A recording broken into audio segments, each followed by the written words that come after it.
नमस्कार दोस्तों, कैसे हैं आप सब। उम्मीद है ईश्वर की असीम कृपा से आप सब बहुत अच्छे होंगे।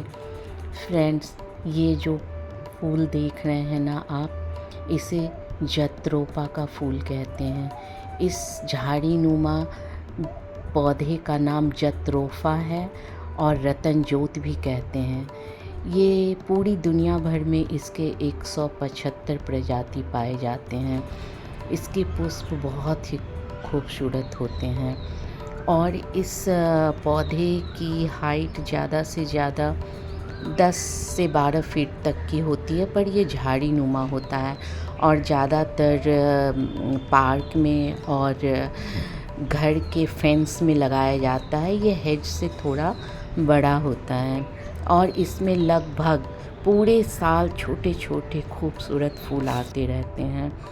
मैं कहीं जा रही थी फ्रेंड्स, तो मैंने एक कोठी के गार्डन के चारों ओर फेंस पे लगा हुआ ये पौधा देखा और मुझे इतना खूबसूरत लगा कि मैं आप लोगों के लिए इसे रिकॉर्ड कर ली।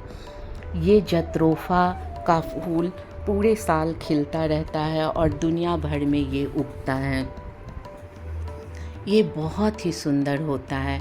इसकी सिर्फ 2 बार कटाई छटाई करनी चाहिए, एक तो फरवरी में और एक सितंबर में बस। और ये ड्रॉट टॉलरेंट प्लांट है, इसे पानी की कोई ख़ास ज़रूरत नहीं होती। ये बहुत ही अच्छा पौधा है।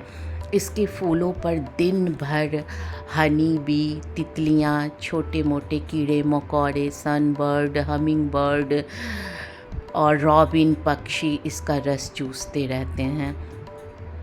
आप देखिए ये कितना सुंदर है। फ्रेंड्स, ये जत्रोफा के बारे में कुछ जानकारी मैं आपको बताऊंगी। अगर आपको इसके बारे में नहीं पता है ना, तो सुनकर आपको बहुत आश्चर्य होगा।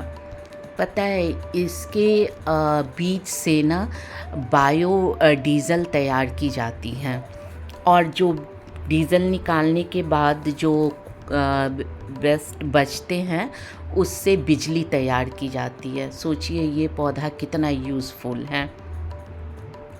तो बायो डीज़ल तैयार करने में इस पौधा का बहुत आजकल इस्तेमाल हो रहा है और सरकार भी इस पौधे को लगाने पर बहुत ज़्यादा जोर दे रही हैं। अगर आप ध्यान से देखें ना, तो आपके आसपास इसकी 5 प्रजातियां आराम से दिख जाएगी। इकोनॉमिकल ये पौधा तो बहुत यूज़फुल है ही और मेडिसिनल यूज़ भी इसके होते हैं।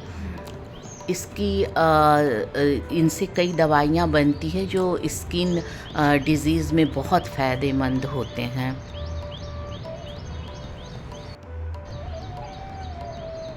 ये या तो फेंस पे लगाया जाता है या वैसे भी अगर आपके पास गार्डन है तो आप लगा सकते हैं। मेरे सोसाइटी में इसके बहुत सारे छोटे छोटे झाड़ी है जो कि बहुत ही सुंदर होते हैं। इस पे बहुत सारी चिड़ियाँ दिन भर बहुत ही चहचहाते रहती हैं। मुझे बहुत अच्छा लगता है। मैं रुक कर ज़रूर इसके पास थोड़ी देर रुकती हूँ और इसकी सुंदरता निहारती हूँ।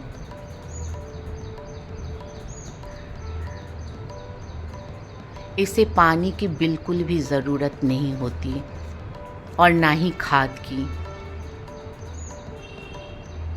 ये गुच्छे में हर टहनी के टिप पे बहुत फ्लावर खिलते हैं जो कि बहुत दिनों तक बने रहते हैं।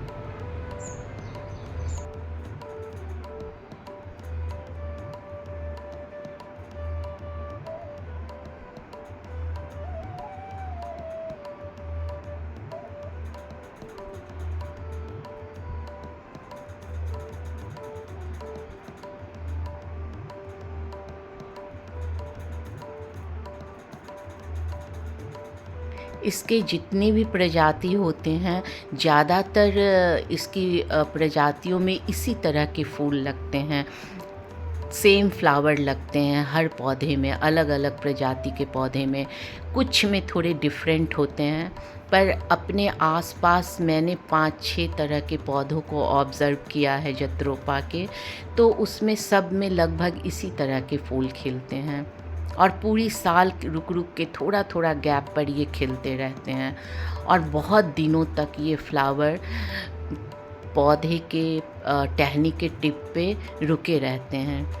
मेरे पास इसके 2 पौधे हैं जो मैंने गमले में लगाया हुआ है। गमले में भी ये बहुत आसानी से ग्रो हो जाता है।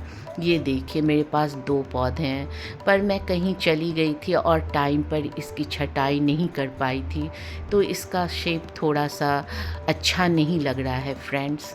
मगर मेरे पास जो 2 पौधे हैं ना, उन दोनों पौधों के फूल तो बिल्कुल सेम खिलते हैं मगर पत्तियाँ डिफरेंट है। आप देखिएगा इसकी नुकीली पत्तियाँ हैं और हर टिप पे ऐसे फ्लावर लगते हैं।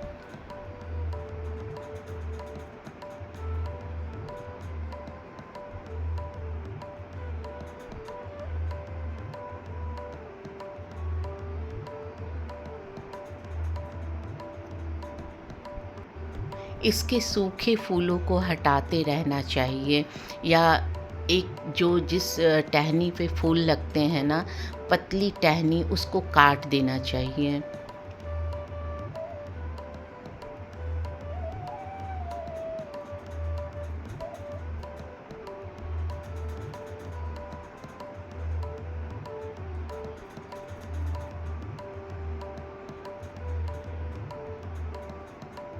अगर गमले में लगा हुआ है तो आप इसकी फूल सूख जाने के बाद इस पतली टहनी को काटते रहिए, तो फिर जहाँ से आपने काटा है वहाँ से बहुत सारी ऐसी पतली पतली टहनी निकलेगी और जिस पे गुच्छों में फूल खिलते रहेंगे। गमले में और बालकनी में अगर आपके पास ये पौधे हैं तो इसके फूल, सूखे फूलों को और टहनी को हटाते रहिए, तो उस पॉइंट से और भी फूल खिलेंगे। खाद की तो इसे बिल्कुल भी ज़रूरत नहीं है और ना ही पानी की। देखिए कितना सुंदर है।